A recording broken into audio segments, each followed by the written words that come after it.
Good afternoon, everyone. Hi. Welcome to the second session of AILF. It's titled Transforming Village Lives, Notions, Emotions, and Innovations. Our panelists for this session are Shri Manoj Agrawal, Shri Pravash De, Dr. Hira Lalji, moderated by Shri Uma Shankar Yadav. I would like to request the speakers to please take their seats on the stage.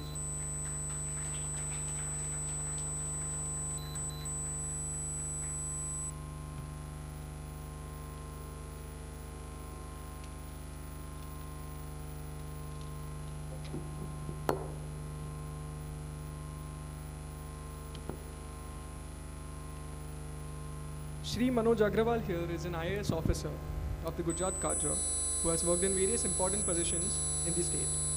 He currently serves as the Additional Chief Secretary, Social Justice and Empowerment Department in Sachivalaya, Gandhinagar. We welcome you, Manoj. Shri Pravash De is a social entrepreneur, mentor, and philanthropist. He is the founder of US India Blockchain Council, Mobile Technology Park, and Enterprise India Foundation. We'd like to show a small video from Shri Pravash De. Welcome, sir.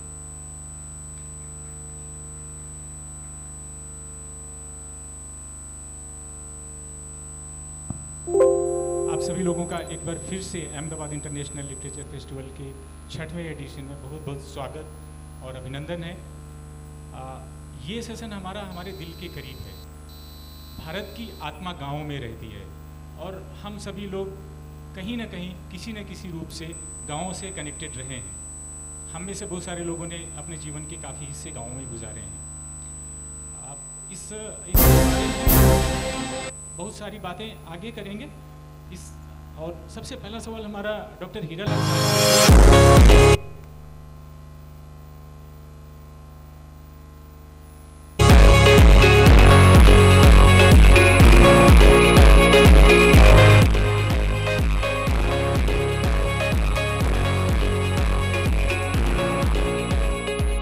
You have the passion for what you're doing because it is a very lonely job starting up a company. So you have to have that passion. Absolutely keep discipline and rigor on everything you do, not only in the way you do your work, but the way you look at your company to make sure you're making the right decisions.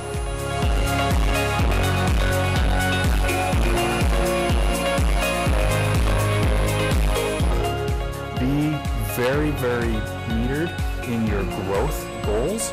Don't try to overgrow, don't try to make bad assumptions. Take investment dollars as a last resort. Try to do as much as you can internally.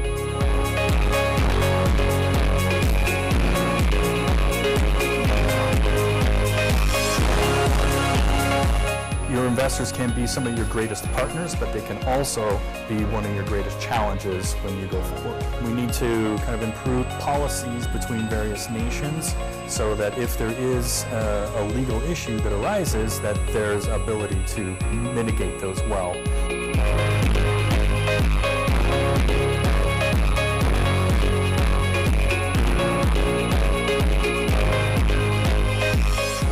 I think also making sure that Indian companies really very solidly show that they are good stewards of information and data.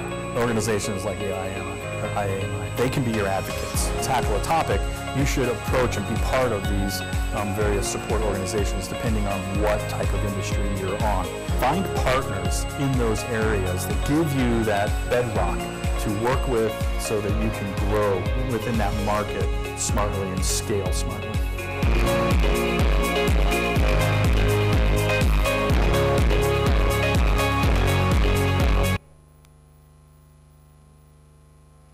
Dr. Hira Lalji here has served in many positions at the government of Uttar Pradesh. Currently, he is the Additional Mission Director, National Health Mission UP, and Additional Project Director, UP State AIDS Control Society. We'd also like to show you a small video here from Dr. Hira Lalji.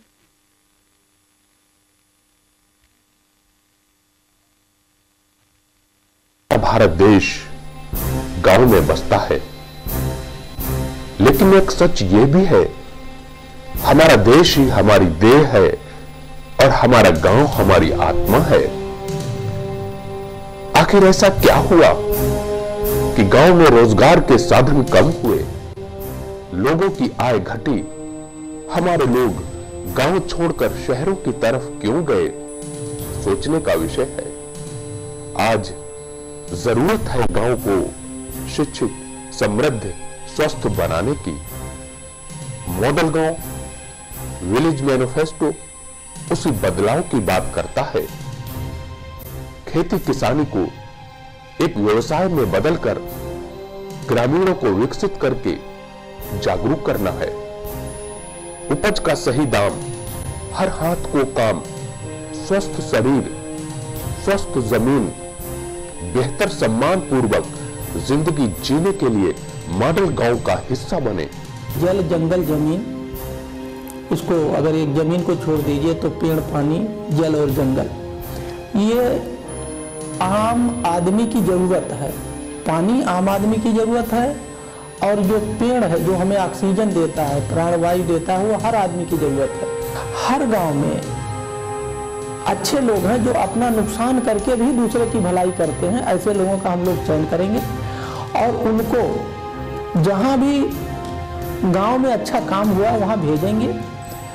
उन्हीं सब लोगों के contributory पैसे से भेजेंगे, उनके दिल और दिमाग को खोलेंगे, जिससे कि वो देख के सीख सकें कैसे दुनिया में गांव में बदलाव आया है, मॉडल गांव बने। मॉडल गांव एक ऐसी सोच, एक ऐसी व्यवस्था जहां हर घर, हर देहरी खुशहाली लाएंगे, हम सब मिलके अपना गांव बनाएंगे। मॉडल गांव, ग्रामीण विकास, एक नई सोच, एक नई पहल।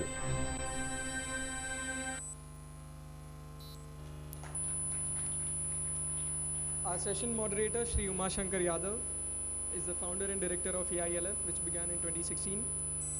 He's also the managing trustee of Icon Education Foundation, which promotes literature, art, education, culture, and sports. Over to you, Uma Shankar ji. Thank you मानो। हीरालाल साहब, अगर हम आपसे पहला सवाल ये पूछे कि ये जो जब आप मॉडल गांव की कल्पना करते हैं तो मॉडल गांव क्या है आपकी नज़रों में? आपने कहीं मॉडल गांव वैसे पहले देखा है या अभी आपके सपनों का गांव है? देखिए, मैं सबसे पहले आप सभी लोगों का स्वागत करता हूं और उमा शंकर जी ने मुझे यहाँ जो बुलाया, हम लोग ट्विटर पे यहाँ आए हैं और हमारी इनकी बात 2-3-4 दिन पहले हुई और मैं यहाँ हूँ, तो मैं आप सभी लोगों का धन्यवाद देता हूँ।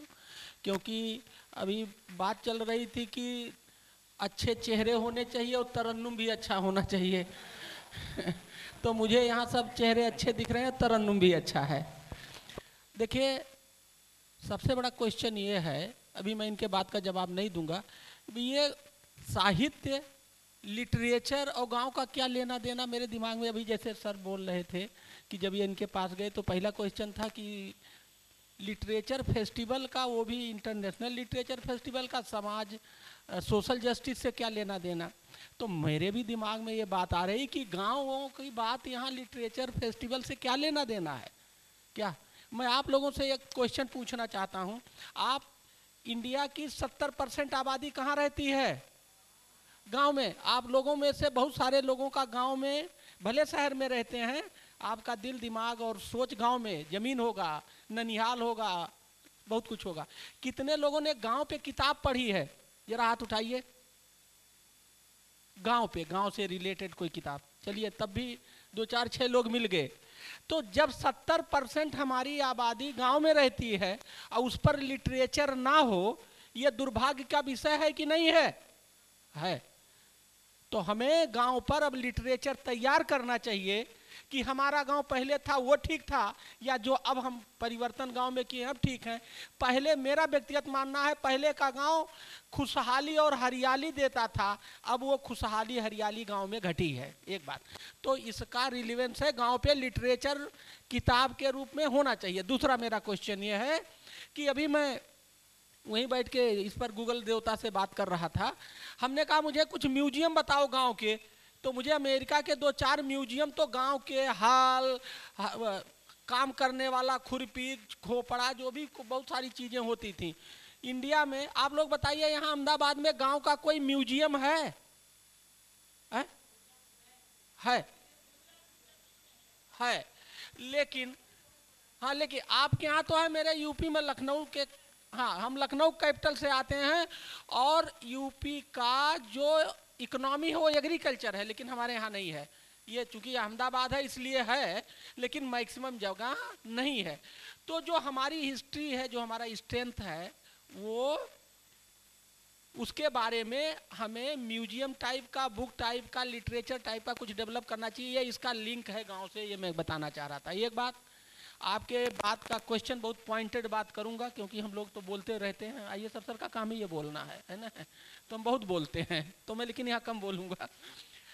देखिए ऐसा था, मैं कलेक्टर था, मैं किसान का बेटा हूँ, गांव में रहता हूँ, तो किसानी मेरे खून में, सोच में और हर दिल दिमाग में है। जब मैं कलेक्टर रहा 1.5 साल, तो मैंने जिस जिले में था, बांदा में था, वहाँ मैंने बहुत सारे गांव को लेके प्रयोग किए। वो प्रयोग मेरे सफल रहे, और उसी को ऑर्गेनाइज्ड वे में ये मॉडल गांव का कॉन्सेप्ट, हमारे एक मित्र हैं, वो नाबार्ड के रिटायर्ड सीजीएम हैं, वो इसको चला रहे हैं, वो उसके प्रेसिडेंट हैं। मैं इसका ऑनरेरी मेंटर हूँ, क्योंकि ये मेरे 1.5 साल के काम पर आधारित है। उस जनपद का नाम बांदा है। हम लोगों ने 1 मीटर 34 सेंटीमीटर वाटर टेबल बढ़ाया, पानी बहुत दिक्कत थी। जेल को नंबर 1 किया, क्रॉप प्रोडक्टिविटी 18.5% बढ़ाई, डेमोक्रेसी को मजबूत कर, सोशलाइजेशन को ठीक करने के लिए हाईएस्ट परसेंटेज बढ़ाया लोकसभा में। ऐसे बहुत सारे चीज़ें हैं। वहाँ से मैं मोटिवेट हुआ इस मॉडल गांव को बनाने के लिए और इसको चलाने के लिए। मेरा पैशन है, और इसको मैं छुट्टी के दिनों में एज ए पैशन करता हूँ। अग्रवाल साहब, मेरा आपसे सवाल है, जब ये हीरालाल साहब मॉडल गांव की कल्पना करते हैं, तो ये कल्पना करते हैं कि वहाँ पे सारी सुविधाएं हो, उनके प्रोड्यूस को मंडियों तक पहुँचे, उनको उचित दाम मिले, इंफ्रास्ट्रक्चर हो, एक चेंज मेकर्स हो वहाँ पे, और ऐसी सारी व्यवस्थाएं हों जो गांव के कल्चर को मेंटेन करते हुए शहरों की भी कुछ सुविधाएं, जैसे शौच की सुविधाएं हैं, सड़क, बिजली, पानी, ये सारी चीज़ें हों। तो फिर भी आपको आपके जीवन में रोज़ नए नए केसेज आते रहते होंगे। आपको कभी ऐसा लगा कि बिकॉज ऑफ सोशल जस्टिस किसी वर्ग की आर्थिक स्थिति या जाति या धर्म की वजह से उसका विकास ना हो पा रहा हो, या पूरे गांव का विकास ना हो पा रहा हो, ऐसे कुछ केसेस आते हैं कभी आपके पास, और फिर आप क्या करते हैं उनमें? सबसे पहले तो जो इससे पहले सेशन हुआ वो क्रिएटिविटी और इस पे हुआ। अब उसके एकदम बाद हम लोग एक ग्राम विकास की बात पे आए हैं, तो मुझे लगता है कि थोड़ा सा शिफ्ट जो है वो एकदम सडन शिफ्ट है, बट स्टिल इंटरेस्टिंग शिफ्ट है। और उसमें जानने के लिए, समझने के लिए एक दूसरे से हमें भी और सबको एक दूसरे से समझने को मिलेगा। और मैं ख़ास तौर से गुजरात के बारे में शायद ज़्यादा बोल पाऊँ। हीरालाल जी यूपी के बारे में बोल रहे हैं, तो गुजरात और यूपी के जो गांव हैं, ग्राम्य सिस्टम है, ग्राम्य इकोसिस्टम है, उसमें फ़र्क है, काफ़ी फ़र्क है। आज हम अगर गुजरात की बात करें तो करीब करीब 50% जनता जो है वो शहरों में आ चुकी है, करीब 50%। शायद यूपी में ये अभी भी परसेंटेज 30 के आसपास है, जैसे आपने बोला, तो काफ़ी फ़र्क पड़ जाता है। दूसरा, यहाँ पे जो पंचायत सिस्टम है गुजरात में, वो भी 1960 से चला आ रहा है पंचायत सिस्टम, और ये पंचायत सिस्टम आज काफ़ी मजबूत हो चुका है और मजबूत करने की ज़रूरत है। यूपी में ये सिस्टम काफ़ी बाद में शुरू हुआ, उसमें एक अलग सिस्टम से ये काम चलते रहे, कम्युनिटी पार्टिसिपेशन किसी न किसी रूप में हो रहा होगा। पर यहाँ पे जो ग्राम पंचायत, तालुका पंचायत और ज़िला पंचायत, और सबसे पुराने यहाँ के जो है 1961 का एक्ट जो है गुजरात का एक मॉडल एक्ट माना जाता था, जो बाद में 1993 में रिवाइज़ हुआ, और उसमें और ज़्यादा जो है उसके अंदर चेक्स एंड बैलेंस के साथ ग्राम पंचायतों, ज़िला पंचायतों, तालुका पंचायतों को और मजबूत किया गया। तो अब ये जो पूरा अब ग्राम विकास की बात करें तो ग्राम विकास में एक तो इंफ्रास्ट्रक्चर का विकास है, उसकी बात है, जिससे कि उनको शहरों में जो लगता है कि ये सुविधा उपलब्ध है, ये सुविधा उपलब्ध है, पीने का पानी उपलब्ध है, नल में आता है, तो अब स्वास्थ्य की सुविधा है, पास में जाइए डॉक्टर है, रोजगारी के साधन ज़्यादा हैं। ये माना जाता है कि शहरों में जो जीडीपी है, प्रति व्यक्ति जीडीपी, वो गांव के जीडीपी से बहुत ज़्यादा है। तो कुछ लोगों का ये भी उसमें एक कहना रहता है कि ज़्यादा से ज़्यादा शहरीकरण हो तो उसमें और अच्छा ही है। क्यों? क्योंकि वहाँ पे जीडीपी हर हालत में बढ़नी है।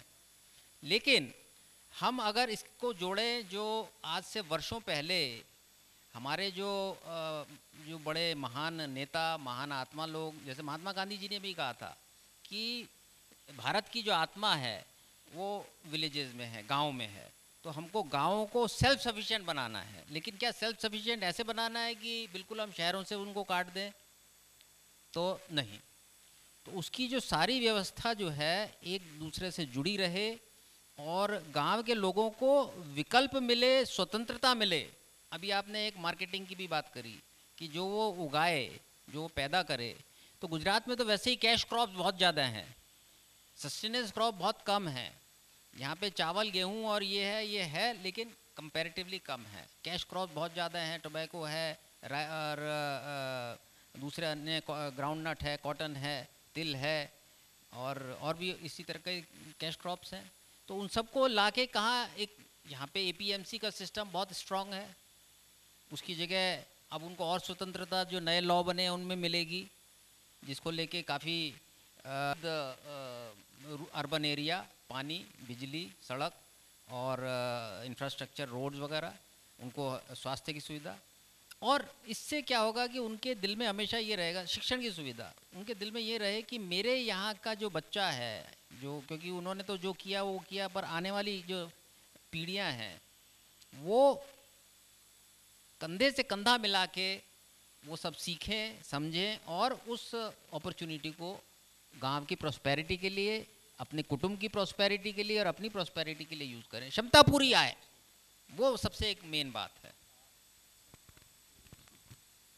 प्रवास जी, अगर हम बात करें टेक्नोलॉजिकल अपग्रेडेशन की, क्योंकि जब भी मनोज साहब ने या हीरालाल साहब बात करते हैं तो देखिए बिना टेक्नोलॉजी के हम गाँवों को मॉडल नहीं बना सकते। आज के टाइम में पुराने टाइम वाली बातें अलग थी, क्योंकि आज गांव में जब तक आप सभी सुविधाएं नहीं देंगे, क्योंकि वो जो पुराना सिस्टम था कि एक पर्टिकुलर से जो ट्रेडिशनल सिस्टम है, जैसे जो लोहा का काम कर रहे हैं लोहा करेंगे, जो बढ़ई का काम कर रहे हैं वो करें, वैसा नहीं रह गया है।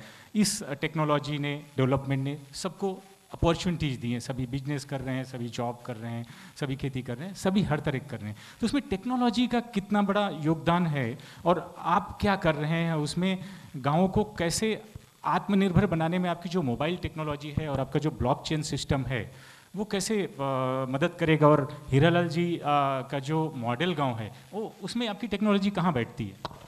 सर पहले तो I want to clear one thing, like definitely जो सर ने बोला कि 75% ऑफ पॉपुलेशन इंडिया अभी गांव में है, बट अभी मैं एक क्वेश्चन सिंपल, कितने लोगों के पास यहाँ पे स्मार्टफोन है? कितने स्मार्टफोन्स ऑलरेडी इंटरनेट के साथ कनेक्टेड है? Right, the smartphone without internet there is no meaning.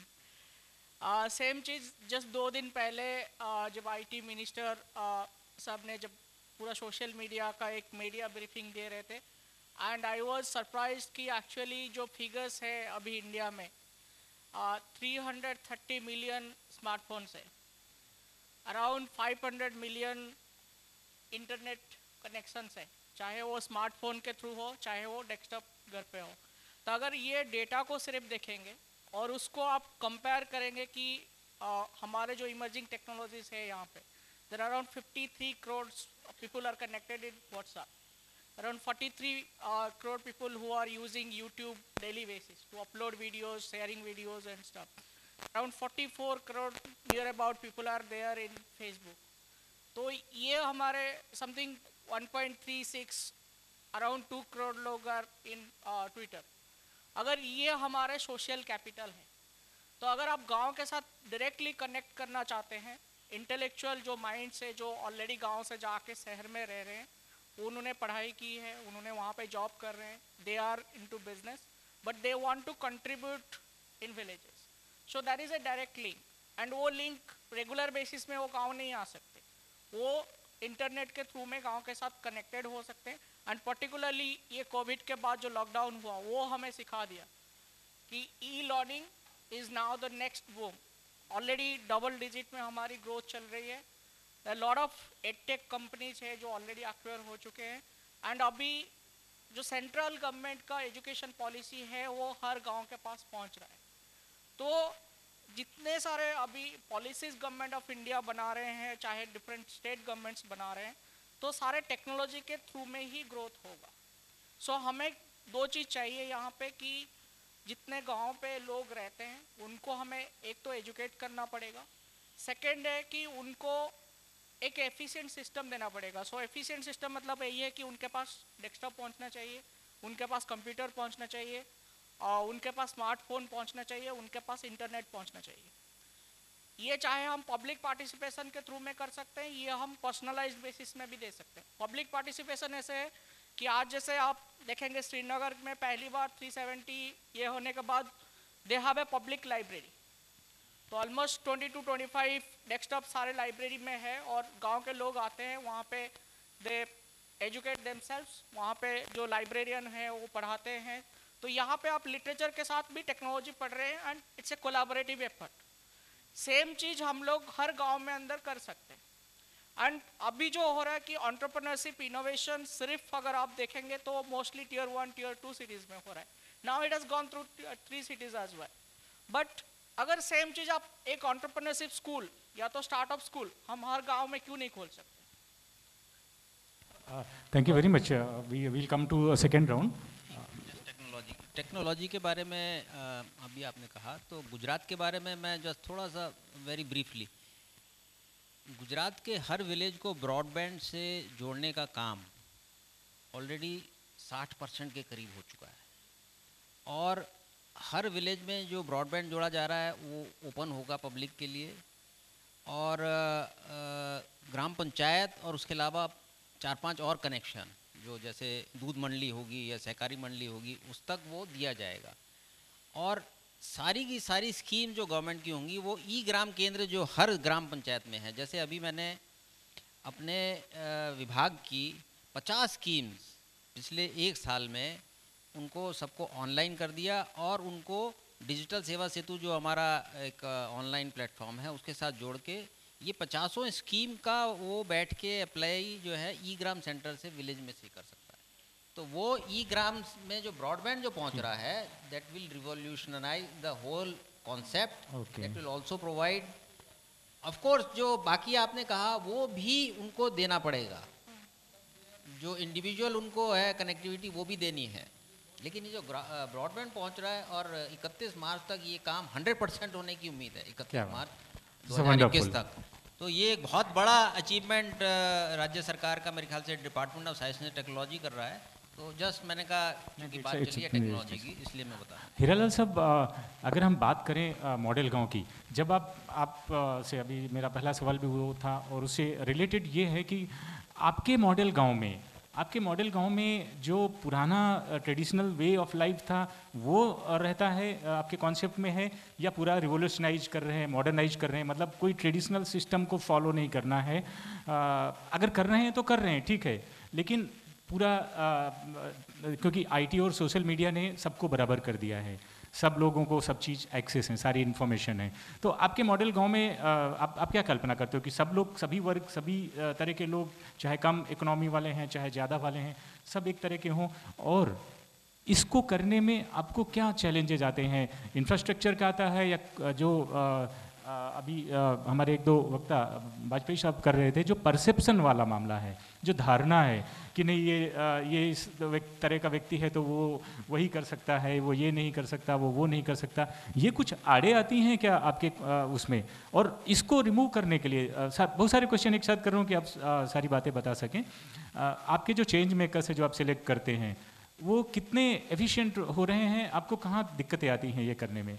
क्योंकि आपका जो कॉन्सेप्ट है हम पूरे भारत में देखना चाहते हैं या कि पूरे विश्व में देखना चाहते हैं, जहाँ पे सारे गांव मॉडल हों। देखिए अभी आपका जो क्वेश्चन है, देखिए पुरानी जो हमारी बहुत सारी चीज़ें थीं उसमें बहुत सी चीज़ें अच्छी थीं और बहुत सी चीज़ों को अमेंड करने की ज़रूरत थी। तो हमारा ये जो पुरानी अच्छी चीज़ें थीं उसको भी लेंगे और जिस पुरानी चीज़ को अमेंड करने की ज़रूरत है उसको मॉडिफाइड अमेंडेड फॉर्म में लेंगे और जो चीज़ें नहीं थी और आज की डेट की ज़रूरत है वो सब लेंगे। It is a mix model, एक बात। दूसरी बात यह है कि अभी जो हमारे यहाँ गवर्नेंस की बहुत प्रॉब्लम है। हमारा एक व्यक्तिगत मानना है कि लाज, नंदा सर बैठे हैं, आप बैठे हैं, हम लोग बैठे हैं, हम लोगों का हर जगह दखल है IAS अफसर का। क्या हम कानून बनाते भी हैं और कानून लागू भी करते हैं और गवर्नेंस ठीक नहीं हो रहा तो जिम्मेदार कौन है? बेसिकली जिम्मेदारी हमारी है। हम तो इसी तरीके से सोचते हैं। ये पूरी जिम्मेदारी को मैं एज ए IAS अफसर ओन करता हूँ। क्या जिले का मुखिया DM है, अगर वो फेल हो गया, वहाँ गवर्नेंस खराब है तो कौन जिम्मेदार है? आप जिम्मेदार हैं। अगर आप जिम्मेदार नहीं है तो आप DM बनते क्यों हैं? ये गवर्नेंस का जो प्रोसेस, जो मैंने इसको मेरा ये सोच था, इसका मैं जवाब ढूंढ रहा था। गवर्नेंस में दो चीज़ होता है, एक हार्डवेयर होता है, एक सॉफ्टवेयर होता है। तो हमने अपनी पूरी गवर्नेंस हार्डवेयर पे कर दी, सॉफ्टवेयर किया ही नहीं। तो ये जो मेरा कॉन्सेप्ट है, मैं आपको इसको एक उदाहरण के माध्यम से अपनी बात को समझाना चाहूँगा। हमारे बांदा के जनपद में पानी की कमी थी। वहाँ पानी ना होने से शादी लोगों की नहीं होती थी क्योंकि गरीबी था।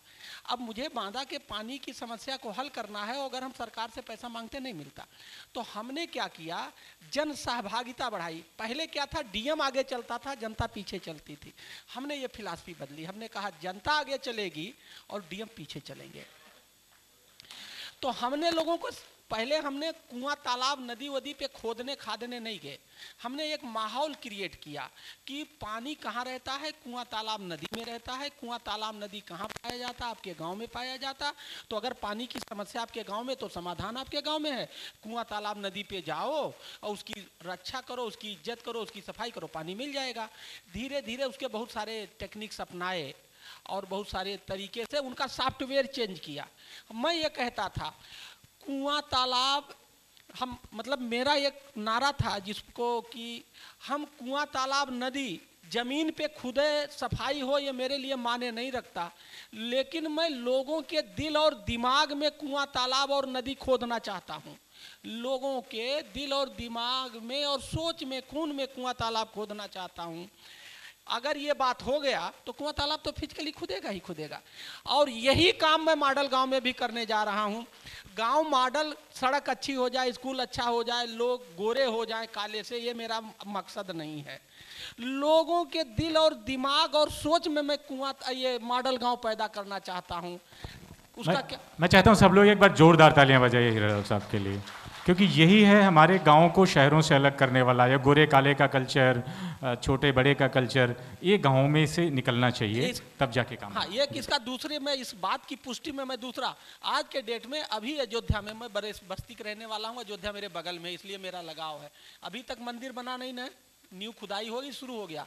लेकिन मैं कहता हूँ 130 करोड़ मंदिर बन चुके हैं। कहाँ? तो जब हमारे दिल दिमाग में सोच पैदा हो गई है मंदिर की और दिल दिमाग में मंदिर बन गए हैं, वही फिलॉसफी जो पानी की फिलॉसफी है, मैं लोगों का सोच परिवर्तन करना चाहता हूँ। एक बार लोग के दिल और दिमाग में गांव और विलेज और ये सब पैदा हो जाएगा, सोच पैदा हो जाएगी, सोचने लगेंगे, सपना देखने लगेंगे। और देखिए, ये मैं कोई तीर नहीं मार रहा हूँ, मैं डींग नहीं मार रहा हूँ। आपके महात्मा गांधी जी यहीं के हैं, उन्होंने स्वराज की बात की, नहीं सुना। उसके बाद अभी लेट मरहूम APJ कलाम एक पूरा नाम की स्कीम चलाई, किताब है, providing urban amenities to the rural areas, वो है, वही मॉडल गांव है। ये सब थियरी है। मेरा टोटल एक्सपेरिमेंटेड फार्मूला जो बांदा में मैंने टेस्टेड एंड ट्राइड किया, उसी को एक ऑर्गेनाइज्ड वे में कर रहे हैं। तो ये जो आपका क्वेश्चन है कि हम क्या करें, हम कुछ नहीं करेंगे, हम खाली हल्ला करेंगे, लोगों के दिल दिमाग और सोच में मॉडल गांव बनाएंगे। और जैसे मैंने पानी में सफलता पाई, मंदिर निर्माण में सफलता मिली, वैसे मुझे इसमें सफलता मिलेगी, समय लगेगा। बहुत बढ़िया बात है। हम बहुत सारी एक बड़ी कहावत है कि अगर आप किसी को जीतना चाहते हो तो उसके दिमाग पे कब्जा कर लो। जो कैप्चर द माइंड, ऑपरेसर्स क्या करते थे, वो हमारे दिमाग पे capture, they will capture your mental space. and if you capture anybody's mental space, you are the winner, because that person cannot think anything beyond you. That is what Hiral Alsav is trying to do, changing the mindset. Sir, अगर हम बात करें आपसे तो generally आपने technology की बात की, तो ये जो टेक्नोलॉजी है, प्रवास जी की टेक्नोलॉजी है, मोबाइल टेक्नोलॉजी पार्क, पान के गल्ले वाले छोटे छोटे ट्रेडर, वहाँ पे ये टेक्नोलॉजी पहुँचा रहे हैं। तो इस टेक्नोलॉजी से जो सामाजिक, क्योंकि आप सामाजिक न्याय की को देखते हैं, तो अब आपको क्या लगता है, अगर हम गुजरात की बात करें और पूरे देश की बात करें, तो इस टेक्नोलॉजी ने थोड़ी से लेवल प्लेइंग फील्ड तैयार किया है सबके लिए? टेक्नोलॉजी ने बच्चे के लिए एक ऐसा अवसर प्रदान किया है कि वो राष्ट्र के निर्माण में प्रत्यक्ष के अप्रत्यक्ष, डायरेक्ट के इनडायरेक्ट भाग ले सके।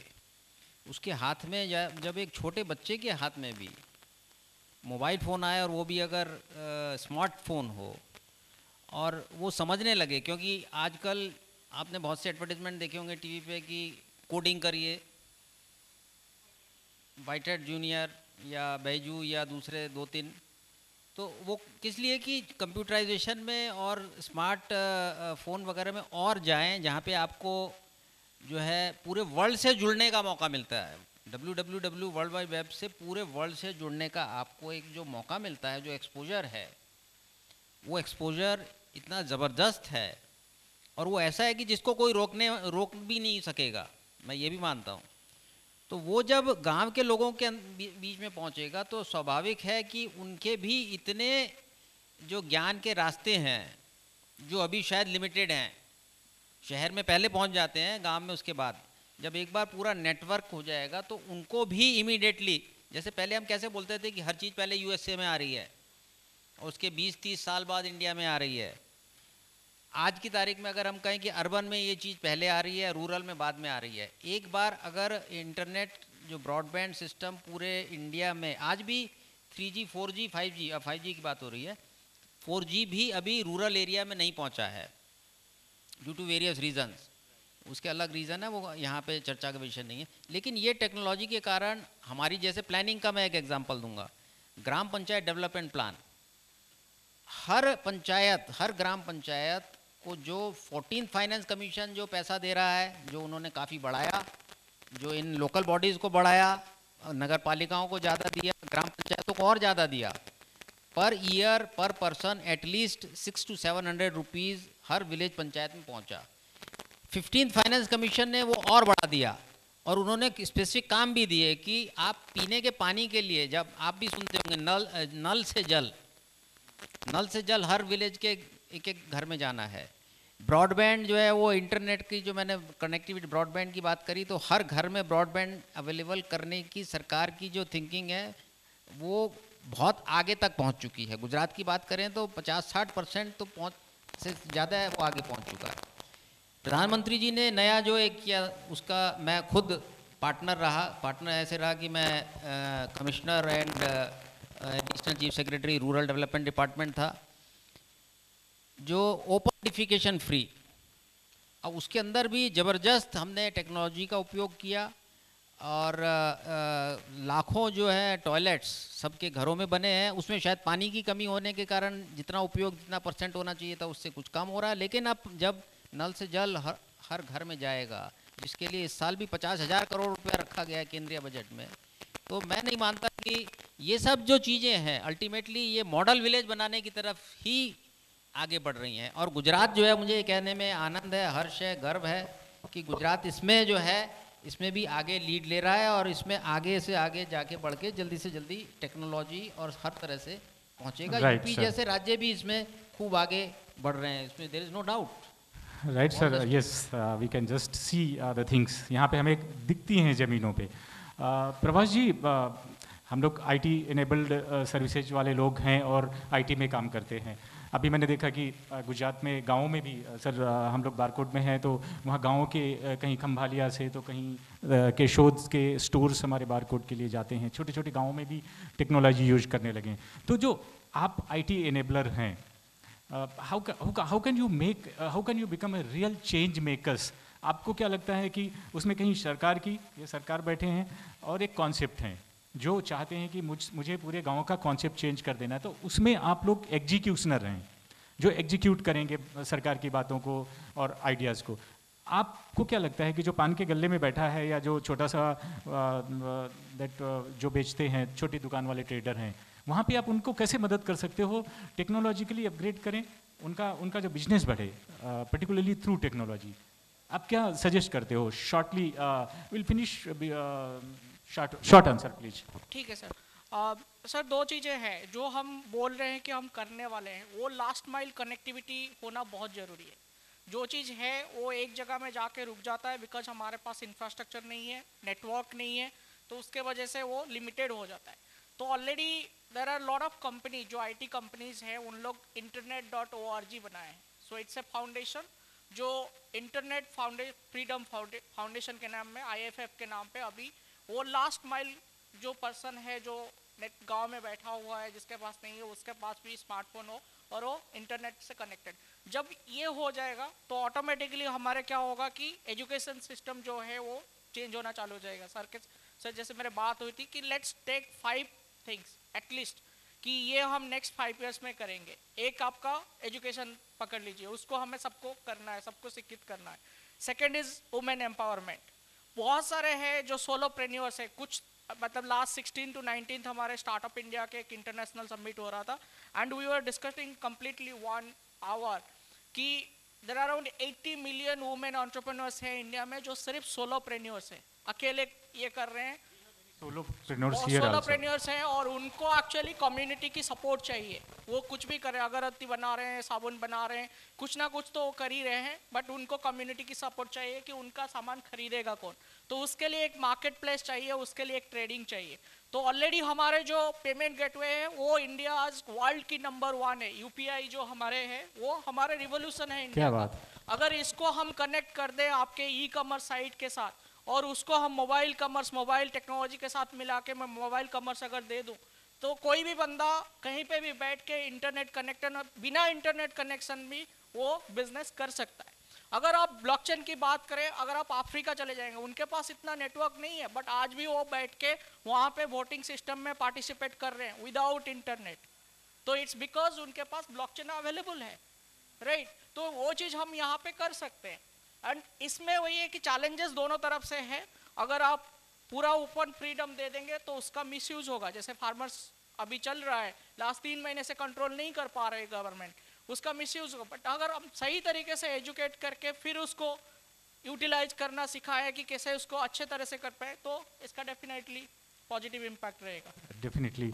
हीरालाल साहब, क्योंकि आप एकदम स्ट्रेट बात करते हैं और ब्लंट बात करते हैं,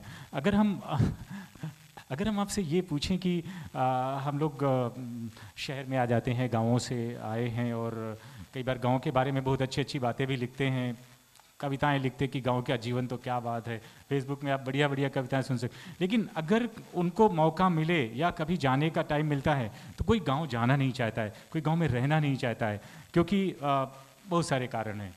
तो आप इस हाइपोक्रेसी, मैं ये नहीं पूछूंगा आपसे कि आप जो नहीं जाना चाहते उनके कारण क्या हैं, और क्या हो सकता है उसका निवारण। मैं इस हाइपोक्रेसी पे आपका जवाब जानना चाहता हूँ, आपके व्यूज जानना चाहता हूँ। आप एकदम स्ट्रीट बात करते हो कि मैं गांव का हूँ। बहुत सारे लोग हैं, हमें बड़ी शर्म आती है बोलने में कि मैं गांव में था, मैंने गांव में ये किया। तो इस हाइपोक्रेसी, ये जो दोहरी सोच है, क्योंकि आपके कॉन्सेप्ट में अगर ये दोहरी सोच नहीं निकली तो मॉडल गांव शायद ना बन पाए, क्योंकि आप इसी पे काम कर रहे हैं कि आप सोच पे हथौड़ा मार रहे हैं। You are hammering the system कि नहीं, गांव भी उतना ही हमारे लिए यूजफुल है, उपयोगी है, वहाँ का जीवन उतना ही अच्छा है, उतना जितना शहरों में है। तो ये जो हम सब लोग हैं, हम अपने आप को अलग नहीं कर सकते, क्योंकि हम सब लोग ऐसे सोचते हैं कि गांव अच्छा है, लेकिन गांव की बातें अच्छी हैं लिखने में, लेकिन जब हमें जाने की बात होती तो हम नहीं जाते। तो ऐसे लोगों को आप कैसे ब्लंट मैसेज देंगे?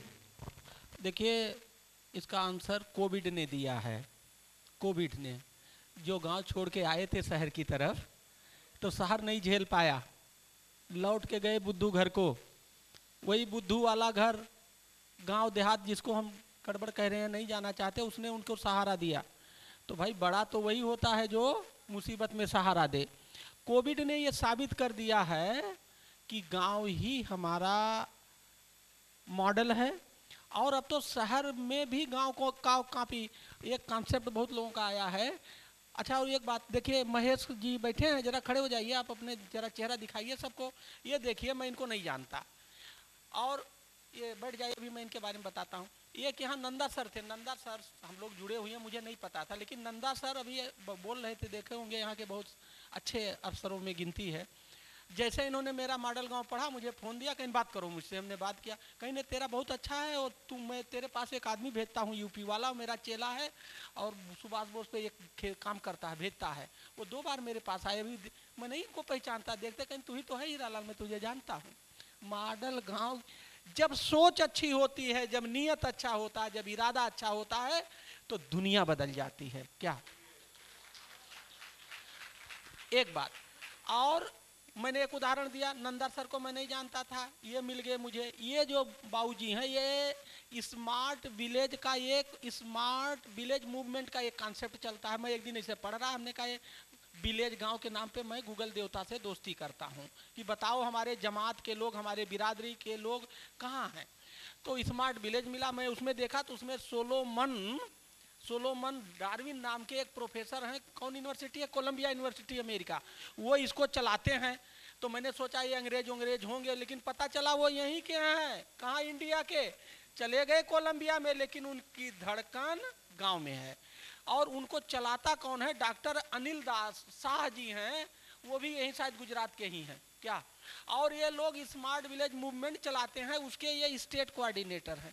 ना ये जानते थे, ना मैं जानता था।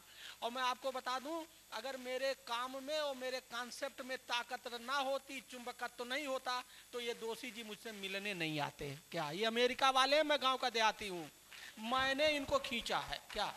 ये खींचे आए हैं, कह रहे थे कि मैं आऊँ तो मुझे वो घुसने ना दें यादव जी, पूछो लिमिटेड होता। हमने कहा हम यादव जी को मना लेंगे, आप आइए और घुसिए। मेरा कहने का सेंस ये है कि ये कोई मैं नया खेल नहीं कर रहा हूँ, ये मेरा टेस्टेड ट्राइड मॉडल। हम सुना करते थे किरण बेदी तिहाड़ जेल में ये अवार्ड लेके आई, मैंने बिना 1 रुपया बाहर से लिए मैंने अपने जेल को तिहाड़ जेल बना दिया क्या। नंबर 1 72 जेल है यूपी में, नंबर 1 का। There is will there is way. और इस समय सबका फोकस, बिजनेसमैन का फोकस, पॉलिटिकल फोकस, एडमिनिस्ट्रेशन वाला तो बिना कूड़े का पेड़ा है, जैसा होगा वैसे चाहे। हम लोग तो जिधर ठेल दिया जाता है ना उधर ही चल जाते हैं। हमारी सोच कुछ अब बची नहीं है, और यही हमारी नीयत है। कहते हैं ना जैसी सरकार वैसा प्रशासन, जो सरकार कहे वही हम करेंगे, हमारा कुछ ही नहीं है। भाई सरकार ने कहा हमारे यहाँ ये दीनदयाल जी वाला करो तो हम दीनदयाल जी वाला करते हैं, उन्होंने कहा नहीं ये राम मनोहर लोहिया वाला करो तो हम वो करने लगते हैं। मैं ये कहना चाह रहा हूँ कि इस समय पूरे बिजनेस अब शहर में नहीं रहा, अगर है बिजनेस तो 2% पे आ गया प्रॉफिट। तो अब गांव की तरफ बिजनेसमैन, पॉलिटिकल लोग गांव की तरफ, सारे लोगों का गांव में फोकस है, इसलिए ये बात का जब माहौल बदल गया है। आपका जवाब है sir. Thank you very much. हमें जिस तरह के जवाब की उम्मीद थी आपने उससे भी अच्छा जवाब दिया, और मैं आपको कॉम्प्लीमेंट करना चाहूँगा कि ऐसे वक्ता और ऐसे बेबाक बात करने वाले बहुत कम लोग मिलते हैं, हमें तो नहीं मिलते हैं ज़्यादा, कि इतनी बेबाक बात करें, मतलब दिल खोल के बात करें बिना कुछ सोचे हुए। No diplomacy, no thinking other way, जो भी दिल में आया दिल से दिल की बात। सर इसी बात को अगर हम आपसे आगे बढ़ाएं, जो हीरालाल साहब से बात किया था कि अभी भी हम शहर में रहते हैं लेकिन हम जाना नहीं चाहते, तो अगर मैं उस कारण की तरफ जाएं कि क्या कुछ गाँवों के ऐसे बड़े रिजिड सिस्टम हैं जो इन्फ्लुएंशियल ग्रुप्स होते हैं गाँवों में भी, पंचायत्स होती हैं, सम नाम भी दे सकते हैं उनको, तो वो लोग क्योंकि शहर क्या है, लिबरल है। शहर में टेक्नोलॉजी में चाहे गरीब आया है, चाहे जिस वर्ग का व्यक्ति यहाँ आया है, उसको यहाँ पे सब साथ में बैठ के चाय पी लेते हैं, सब साथ में बातें करते हैं। लेकिन जब गाँव में जाता है वही अभी भी पढ़ा लिखा व्यक्ति यहाँ पे अच्छे पैसे कमा रहा है, तो वहाँ पे उसको वो सम्मान कई बार नहीं मिल पाता है जो रिजिड कास्ट सिस्टम है या सोशल सिस्टम है। तो इसमें आपका आप लोगों का क्या एक सेट रूल्स में ही है कुछ काम, या फिर ऐसा भी कुछ कोशिश करते हैं कि नहीं इन लोगों को कुछ ना कुछ जो अर्बन और रूरल पुअर जिनको सम्मान नहीं मिल रहा, हम सोशल जस्टिस की बात कर रहे थे कि जिनको किसी तरह से सम्मान नहीं, इवन ज़्यादा पैसा कमाने के बावजूद भी गांव में जाते हैं तो वो वैसे ट्रीट करते हैं उनको कि नहीं इनको चारपाई में नहीं बैठने देना है या पानी नहीं देना है। तो इस तरह की जो समस्या है ये भी अर्बन शहरी डिवाइड का कारण है क्या? देखिए, इस तरह की समस्या जो है, हम ये कह सकते हैं कि ऐतिहासिक काल से भारत में अनेक अलग अलग कारणों से जो है वो उत्पन्न हुई, लेकिन स्वतंत्रता के बाद इसको बिल्कुल स्वीकार करने के लिए देश ने मना कर दिया, और इसके लिए बहुत ही स्ट्रॉन्ग जो है कानून बने हुए हैं। प्रिवेंशन ऑफ एट्रोसिटी लॉ है, और प्रोटेक्शन ऑफ सिविल राइट्स है, और इसके अलावा और भी बहुत ही स्ट्रॉन्ग लॉज हैं। तो लॉज तो हैं, अपनी जगह हैं। अब देखना यह है कि उन लॉ को you have to implement the law in the letter and spirit. तो उसके लिए समाज की और उस राज्य की, देश की वो जवाबदारी है, उसके तंत्र की जवाबदारी है, उसके पुलिस तंत्र की जवाबदारी है, प्रशासन की जवाबदारी है कि उसको लेटर और स्पिरिट में वो अम्लित करे। जहाँ तक कुछ पंचायत, जैसे खप पंचायत हुई या इस तरह के और कुछ ग्रुप्स हुए, डोमिनेंट कास्ट, बहुत जगह एक एंथ्रोपोलॉजिकल टर्म है डोमिनेंट कास्ट, तो आप उस किसी भी एंथ्रोपोलॉजी या सोशोलॉजी की बुक में पढ़ेंगे तो उसमें ये शब्द मिलेगा आपको। लेकिन उसका जो है असर गांव में धीरे धीरे बहुत कमज़ोर हुआ है, लिमिटेड हुआ है, और होना उसका वाजिबी है, लाजमी है, क्योंकि साइंटिफिकली ऐसी चीज़ें जो है वो आप देखेंगे तो अगर रहेंगी तो वो देश, जिस देश में ऐसी चीज़ें रहेंगी तो वो देश की ग्रोथ जो है वो स्लो रहेगी, वो देश पीछे रहेगा। अगर आपको साइंटिफिक तरीके से लॉजिकली आगे बढ़ना है तो स्वाभाविक है कि इस तरह की चीज़ों को कम करके लॉ बेस्ड सोसाइटी बनानी पड़ेगी। तो वो लॉ बेस्ड सोसाइटी कब बनेगी? जब इस तरह के सारे लॉ जो मैंने अभी बोले उनको लेटर और स्पिरिट में हम लोग इम्प्लीमेंट करें। और हम ही लोग हैं, पूरा समाज है। Actually a society gets the administration it deserves, very common attach है, ये बहुत पुराना ये कहना है। तो सोसाइटी जब चाहेगी कि लॉ स्ट्रांगली, अब पॉक्सो लॉ के लिए डिमांड आएगी इसको ज़बरदस्त आप इम्प्लीमेंट करिए, तो अनेक राज्यों ने उसमें चेंज किए, उसमें केंद्र ने चेंज किए, उसको बहुत स्ट्रांग बनाया कि हम वीमेन का सेक्सुअल एक्सप्लॉयटेशन बिल्कुल इस देश में नहीं चलने देंगे और उसके लिए स्ट्रॉन्गेस्ट लॉ बनाया जाए, उसके लिए जल्दी से जल्दी न्याय जो है दिया जाए।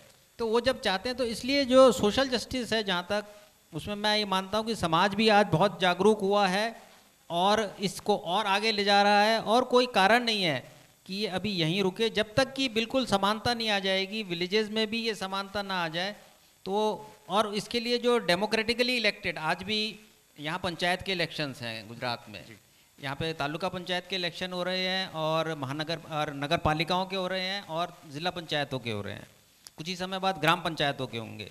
तो ये इलेक्शन किस लिए हो रहे हैं कि उनकी जो रिप्रेजेंटेटिव्स हैं वो पंचायत में आए, उनकी कैपेसिटी बिल्डिंग हो, और वो सब भी इन चीज़ों में पार्टिसिपेट करें। वो कब कर पाएंगे? जब उनकी भी कैपेसिटी बिल्डिंग होगी। वहाँ पे भी सामाजिक न्याय, हर विलेज में, हर गांव में सामाजिक न्याय समिति है जी, और उसके पास ये भी एक सत्ता है, उसके पास ये भी एक विषय है कि सामाजिक न्याय हो रहा है कि नहीं वो देखे, और ग्राम पंचायत को उसकी रिपोर्ट करे और ज़िला पंचायत को रिपोर्ट करे। बिल्कुल तो सर। इस तरह से इसमें सामाजिक न्याय के बारे में, सामाजिक समरसता के बारे में बहुत स्कोप है और इसके बारे में काफ़ी हुआ है और हो रहा है। समरस का एक एग्जांपल देना चाहूँगा कि सामाजिक समरसता बढ़ाने के लिए जब अभी के माननीय पीएम साहब जब यहाँ सीएम थे, तो उन्होंने कि जहाँ इलेक्शन के कारण, क्योंकि उन्होंने माना कि समाज शायद ज़्यादा उसमें विक्षेप पड़ता है, तो उन्होंने कहा जहाँ इलेक्शन नहीं होगा वहाँ हम उसको समरस विलेज डिक्लेयर करेंगे और उसको हम जो है इनाम देंगे, 1 लाख रुपए देंगे, 2 लाख रुपए देंगे, 5 लाख देंगे, सो दैट वो वहाँ पे डेवलपमेंट का काम कर सके। तो अल्टीमेट एम है कि समाज में समरसता बढ़े। समरस हॉस्टल्स का मैं एक एग्जांपल, हमारे पास इस समय 20 समरस हॉस्टल हैं और उन हॉस्टल्स में करीब 15,000 बच्चे जो हैं वो, उसमें ऐसा नहीं है कि सिर्फ अनुसूचित जाति के हो, अनुसूचित जाति, अनुसूचित जनजाति, ओबीसी, एससी-बीसी और ओपन जनरल सब एक साथ रहते हैं और उनका हम सारा अलॉटमेंट किस कमरे में कौन रहेगा वो कंप्यूटराइज्ड है। तो किस that is the beginning, that's a beginning. तो इस तरह से ये आगे काम बढ़ रहा है और बहुत जोर शोर से बढ़ रहा है। कोई कारण नहीं है कि ये अटकेगा जी, ये एंड तक जाएगा जहाँ इसे ले जाने की ज़रूरत है। जी बिल्कुल। लेटर तो था ही, स्पिरिट की आपने जो बात की बहुत ही बढ़िया बात है, क्योंकि लेटर तो हमेशा रहते हैं बट हमारे पास स्पिरिट होनी चाहिए सभी की, समाज की और काम करने वाले लोगों की। स्पिरिट से काम ज़्यादा होता है।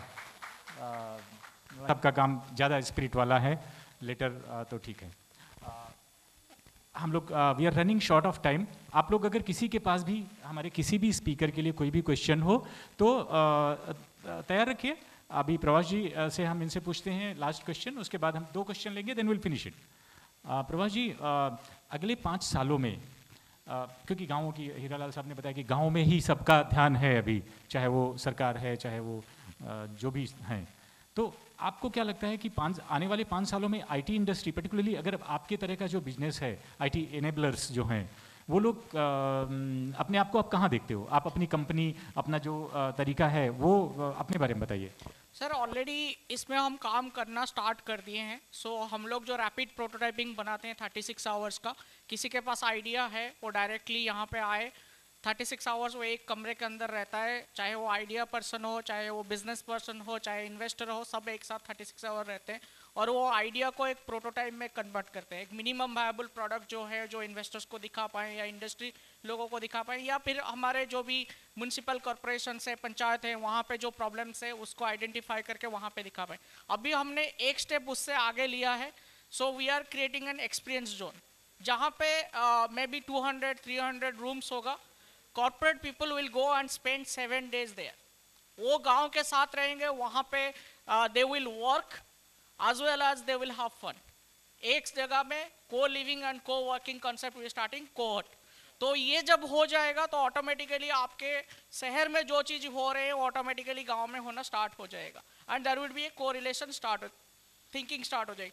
थर्ड थिंग ये है जो आप बोल रहे थे कि ये चीज़ नहीं हो रही, मैंने उड़ीसा एंड झारखंड में I connected one girl, she was actually doing PhD in Scotland and by net में हमारे कनेक्शन हुआ because I also did my MBA from UK। तो जब मैं वापस आया I went there and you won't believe she actually started 90 acre land, एक cooperative model लेके सारे फार्मर को इकट्ठे करके she started doing all the cultivation. मतलब उसके अंदर ऑलमोस्ट 26 टाइप्स ऑफ राइस है, उसके अंदर पूरा पॉन्ड्स है, उसके अंदर मछली बना ये होते हैं, पूरा एग्रीकल्चर बनाया हुआ। तो ये चेंज हुआ धीरे धीरे वो मॉडल को वो गवर्नमेंट ने एक्सेप्ट किया एंड वहाँ पे एक ट्रेनिंग सेंटर उन्होंने स्टार्ट किया। सो जो रीस्केलिंग एंड स्किल डेवलपमेंट वो state now they have started and all the IAS officers OAS officers जो उड़ीसा स्टेट एडमिनिस्ट्रेटिव है वो लोग अभी वहाँ पे आते हैं, वो लोग ट्रेनिंग लेते हैं एंड वो लोग जाके वहाँ पे एग्जीक्यूट करते हैं। सो ये सारे चीज़ें ऑलरेडी कॉर्पोरेट सोशल रेस्पॉन्सिबिलिटी के नाम पे ऑलरेडी स्टार्ट हो चुका है। हम instead of saying it corporate social responsibility, if we say it community social responsibility, तो फिर वो एथिक्स चेंज हो जाएगा, उसका मायना चेंज हो जाएगा। जो कंपनीज अभी 2% profit just for tax purpose बचाने के लिए दे रहे हैं, वो एक्चुअली कम्युनिटी की तरफ काम करना स्टार्ट कर देंगे एंड उनकी जो एम्प्लॉयज़ हैं वो लोग मंडे टू फ्राइडे सब लोग काम करते हैं, सबको अपना चलाना है, but Saturday Sunday they are free, they can actually educate the children, they can reach out to the गाँव में जो एक्चुअली प्रॉब्लम्स है वो कर सकते हैं। तो ये सारी चीज़ हो सकती है। Thank you sir. Brief answer चाहिए 30 सेकेंड मे बी 1 मिनट। हम ये जानना चाहते हैं क्योंकि हमारे लिटरेचर फेस्टिवल है जहाँ पे हम आर्ट और कल्चर को प्रमोट कर रहे हैं, तो आप जो पुराने शहर की जो गाँवों की आर्ट एंड कल्चर है जहाँ पे शाम को लोग बैठ जाते थे, अपने भांग वगैरह पिएंगे, मजीरे बजाएंगे और वो ढोलक बजाएंगे, जो सांस्कृतिक विरासत है, सांस्कृतिक कल्चर है, उसको अभी आप कहाँ देख रहे हैं? वो बढ़ रही है, ख़त्म हो रही है? Short answer please. वो और ज़्यादा स्ट्रॉन्ग हुई है, मेरा ऐसा मानना है। उसमें जो राज्य सरकार भी एक्टिव है और बहुत सारी जो शैक्षिक संस्थाएं हैं, सिविल सोसाइटी ऑर्गेनाइजेशंस हैं, वो भी उसमें एक्टिव हैं और उनको बनाए रखने के लिए, क्योंकि अब जैसे कुछ डिस्ट्रिक्ट हैं, जैसे कच्छ की बात करें तो कच्छ में इतना सब आर्ट का काम, वहाँ पे उनका आर्टिस्ट्री, और कुछ जगह देखिए साड़ियाँ बनाने का काम गुजरात में, जैसे पाटन में जाइए, जैसे कच्छ में भी उनका बांधनी का काम या और इस तरह के काम, और कुछ जगह कुछ हमारे जो कास्ट के लोग हैं वो गाने बजाने में बड़े महारत उनका होता है, तो उसमें और उनको स्ट्रेंथन करने के लिए, तो इस तरह की जो हमारी कला, हमारा जो दूसरा प्राचीन काम है वो बना रहे और उसके साथ उनको मार्केटिंग की भी जो है अपॉर्चुनिटीज़ मिलें। जैसे हमारे डिपार्टमेंट से भी मार्केटिंग की अपॉर्चुनिटीज़ मिले, वो सेल्फ हेल्प ग्रुप भी बनाए अगर उनको ऐसा करना है। सेल्फ हेल्प ग्रुप बनाने की बहुत अपॉर्चुनिटीज़ गवर्नमेंट दे रही है, रूरल डेवलपमेंट डिपार्टमेंट में दे रही है, हमारे डिपार्टमेंट में दे रही है, उसके बाद उनको जो है वो बैकएंड उनको कनेक्शन मिले और फ्रंट एंड कनेक्शन मिले, मतलब मार्केटिंग का भी स्कोप रहे, तो उनकी मार्केटिंग भी हो उनकी बनाई चीज़ों की, और उसमें कला संस्कृति उसकी झलक भी बनी रहे। जी सर। और उसके कार्यक्रम जो हैं हमारे डिपार्टमेंट हैं, जैसे टूरिज्म डिपार्टमेंट है या कल्चरल डिपार्टमेंट है, वो लोग भी उसमें एक के बाद एक काम करते हैं। हम देख रहे हैं इतने प्रोग्राम जो है इंटरनेशनल हो रहे हैं या नेशनल हो रहे हैं, स्टेट लेवल के, उसमें कोई ना कोई ग्रुप जो है वो हमेशा एक्टिव रहता है। वो आके वहाँ का लोकल डांस भी करेगा, कुछ अगर उनकी गीत संगीत होगा वो भी करेगा, और प्रदर्शनी होगी तो उसमें अपना बनाया हुआ काम भी दिखाएगा। तो मेरा ये मानना है ये और जैसे जैसे मीन्स ऑफ कम्युनिकेशन स्ट्रॉन्ग हो रहे हैं, रोड्स अच्छी हो रही हैं, कनेक्टिविटी बढ़ रही है, तो इस तरह की चीज़ें और बढ़ रही हैं और स्ट्रेंथन हो रही हैं, जो बहुत ज़रूरत है, और मॉडल गांव को वो सप्लीमेंट और कॉम्प्लीमेंट करेगी, ऐसा मेरा मानना है। हीरालाल साहब, वेरी ब्रीफ आंसर। गांव की जो ये संस्कृति है जिसमें आर्ट कला और पर्टिकुलरली यूपी में ये बहुत ज़्यादा होता है, मैंने देखा था, तो आप अभी उसको कैसे देखते हो? देखिए, गांव का जो कल्चरल एक्टिविटी, खेलना, गाना बजाना और game, along with the game, ये हमें सोशलाइजेशन देते थे, हार में कैसे जीना चाहिए सिखाते थे। देखिए, इसमें थोड़ी गिरावट आई है, तो हमारा ये कि इसमें जो हमने विलेज मैनिफेस्टो बनाया है, उसमें हमारा एक पॉइंट है कि गांव के कल्चरल एक्टिविटी, गेम को और भाईचारा को कैसे बढ़ाया जाए। हम कबड्डी को करेंगे जिससे वो ज़मीन में गिरे, मिट्टी में गिरे, उसे पता लगे, ठीक है। तो इस पर ये हमारे गांव का एक पर्टिकुलर इशू है और इसको बढ़ाना है। एज ये कलेक्टर मैंने इस प्रयोग को भी किया है। मेरे जितने फंक्शन होते थे उसमें मैं एक लोकल गेम का एक गेम टीम बना देता था, वो अखाड़ा ना वो सब चलता रहता था, तो इससे जो है हमारी पर्सनालिटी निखरती है। जी यस, तो ये करना है। प्रभाष जी, अब आप टेक्नोलॉजी वाले हो, आपका आर्ट कल्चर और रिलेटेड से क्या संबंध है? 30 सेकेंड आंसर प्लीज। सर, मैं तो अभी एक्चुअली ये ट्राई कर रहा हूँ कि जैसे वाइब्रेंट गुजरात ऑलरेडी यहाँ पे हो रहा है एंड इट्स ऑलमोस्ट 10th और 12th एडिशन, तो हमारा हर गांव के अंदर एक्चुअली इन्वेस्टर समिट होना चाहिए, चाहे वो वर्चुअली हो चाहे ऑफलाइन हो, बट वो होना चाहिए। वो होगा तो जितने एंटरप्राइजिंग दिमाग हैं, सर जैसे बोल रहे थे गेम के, बहुत सारे लोग एजुकेशन के काम कर रहे हैं, तो कुछ लोग एम्पावरमेंट में काम कर रहे हैं, कुछ लोग सेल्फ हेल्प ग्रुप में काम कर रहे हैं, तो दे कैन एक्चुअली गेट फंडिंग। एक बार आपको दो फ्रीडम चाहिए, एक तो इंटरनेट फ्रीडम चाहिए, सेकंड मॉनिटरी फ्रीडम चाहिए। विदाउट मनी अवेलेबिलिटी कुछ नहीं हो सकता है, तो हमें उसके लिए भी जो इंटरनेशनल इन्वेस्टर्स है वो लोग आके यहाँ पे कनेक्ट है, तो क्या होगा, जो हमारे कला है, हमारे संस्कृति है, वो धीरे धीरे इंटरनेशनल जाएगा। एंड वहाँ पे जब हम कोई भी छोटे से क्राफ्ट देख लीजिए, अभी टॉय फेस्टिवल हो रहा है, देयर आर 80 करोड़ लोग उसमें रजिस्ट्रेशन किए हुए हैं, तो ये धीरे धीरे सर बढ़ेगा। Right. Manoj Saab, Dr. Hiralal Saab, Prabhas ji, it was a real pleasure talking to you all. It was very informative session. Thank you all for being here and waiting for the lunch to take place. There were one or two questions. Yes, please. Can anybody handle the mic?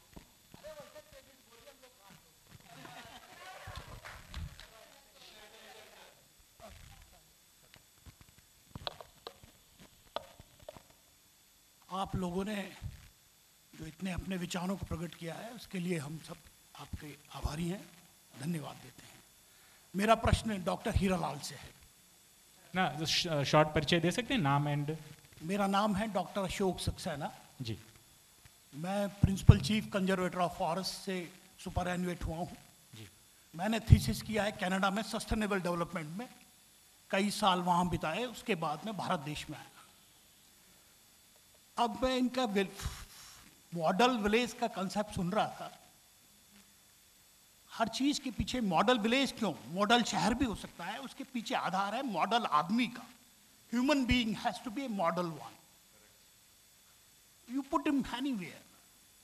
सो आपने जिस बांदा गांव में या Banda district में जो कार्य किया है, मॉडल आदमी बनाने के लिए कुछ कार्य किया है? प्रश्न number 1।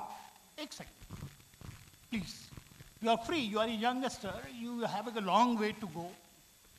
And the second question is, शहर और गांव में अंतर क्या होता है? बेसिकली मेरा मानना है कि शहर प्रकृति से दूर चले जाते हैं, जबकि मनुष्य खुद एक प्राकृतिक जीव है, लेकिन अपने आसपास ऐसा ताना बाना बुन लेता है, ऐसा कंक्रीट का जंगल तैयार कर लेता है कि प्रकृति से बहुत दूर चला जाता है और प्रकृति के गुणों से भी बहुत दूर चला जाता है। जब इन गुणों से आप दूर चले जाते हैं तो आप मॉडल आदमी नहीं रहते हैं, आप में वो सारी बुराइयां आ जाती हैं जो प्रकृति ज़्यादातर प्रकृति में नहीं होती हैं। क्या इस बारे में प्रकृति से जोड़ने के लिए आपने गाँव में कुछ कार्य किया है? अगर ना किया है तो हमने कुछ यहाँ गुजरात में विलेज बनाए हैं, उसके बारे में भी थोड़ा सा मैं संक्षिप्त में बताना चाहूँगा। Thank you. देखिए, जो आपने बात कही कि मॉडल आदमी, हमने पहले ही शुरुआत की थी कि हम सॉफ्टवेयर बदल रहे हैं। तो सॉफ्टवेयर किसका बदल रहा है? आदमी का बदल रहा है। और जब उस गांव के रहने वाले सारे आदमी का सॉफ्टवेयर बदल के वो मॉडल, अच्छी सोच और डेवलपमेंट की बातें, पॉजिटिविटी करेगा, तभी वो गांव बनेगा। तो मेरा पहला जवाब है कि हमारा फोकस ही आदमी है, उसके सॉफ्टवेयर को हम बदल रहे हैं और उसी को मॉडल बना रहे हैं। जब उस गांव का रहने वाला हर आदमी मॉडल बन जाएगा तभी मॉडल गांव बनेगा। दूसरी बात, देखिए, बिना प्रकृति के, अभी आपको मैंने वीडियो दिखाया तो मैंने वहाँ मैं वही बोल रहा था एक ऑडियो कि जल, जंगल और ज़मीन, यही हमारे 3 आधार हैं। और जल और जंगल, वृक्षारोपण में प्रकृति के लोगों को पेड़ जियाओ अभियान हमने चलाया था। हम लोग पेड़ लगा देते हैं और मर जाता है, जियाने की कोई बात ही नहीं करता। तो हमने उसको, ये बहुत लंबा टाइम हो गया है, पेड़ जियाओ अभियान चलाया है। ये बाकायदे इसके यूट्यूब है। ये पानी वाला कॉन्सेप्ट मैंने बताया, मैंने बिना किसी से चवन्नी एक्स्ट्रा लिए, जितना 75 जिले हैं, 75 जितना कलेक्टर को मिलता था उतना मुझे मिला। मैंने 1 मीटर 35 सेंटीमीटर पानी को ऊपर किया और पेड़ लगाओ अभियान के जगह पर पेड़ जियाओ अभियान चला, बहुत पॉपुलर हुआ। सो दैट कि हम प्रकृति के लिए, अच्छा, मैंने बहुत सारे काम किए। ये नाच गाना भी प्रकृति के नज़दीक ले जाना है क्या। तो जो आपका दूसरा पार्ट है उस पर ही मेरा टोटल फोकस है। और अगर आपसे मुझे, अब मैं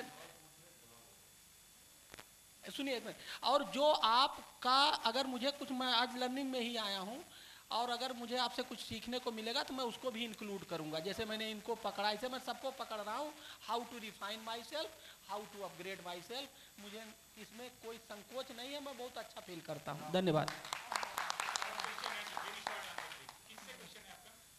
डॉक्टर हीरा राजेश से है। Panelist, thank you so much.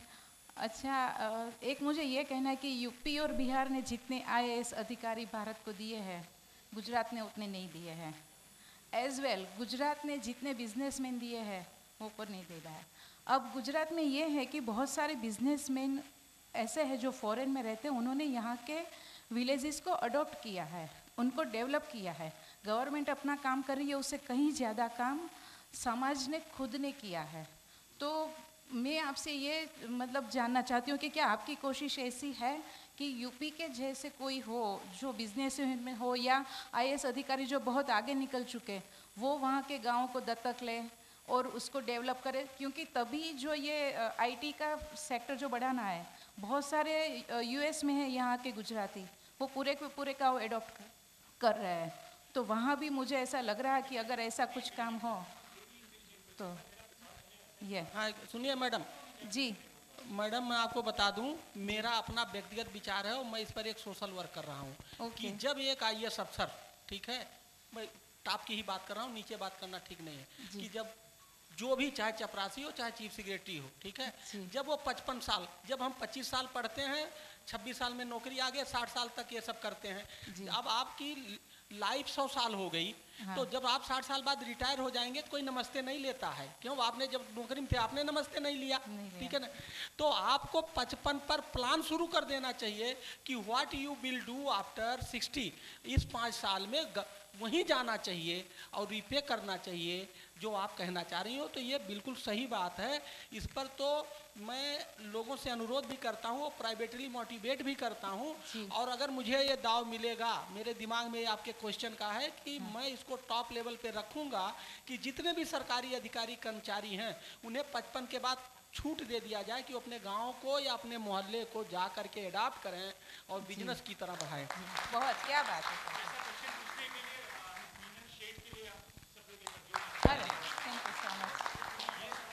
बहुत बहुत सही कहा आपने। और गुजरात का जो एक्सपीरियंस बोला है, तो यहाँ पे डेफिनेटली अडॉप्ट करते हैं और उसमें आगे काम करते हैं और उसकी वजह से जो है सफलता जो है कई गुना जल्दी आती है, बढ़ती है। और मेरे ख्याल से थोड़ी लिमिटेशन यूपी बिहार और इस तरफ की जो आपने बात करी वो ये भी है कि विदेश वहाँ से लोग इतने नहीं गए, उतनी परसेंटेज वाइज नहीं गई जितनी यहाँ से गई है.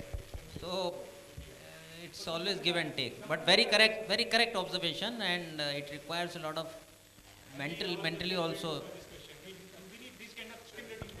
देखिए मैं आपको बता दूं, ये मॉडल गांव पहले मैं अपने गांव शुरू किया. मैं 3 महीने से अपने गांव, जो आप कहना चाह रहे हो, सबसे पहले मैंने अपने गांव शुरू किया है. एक काम करते हैं मनीषा जी,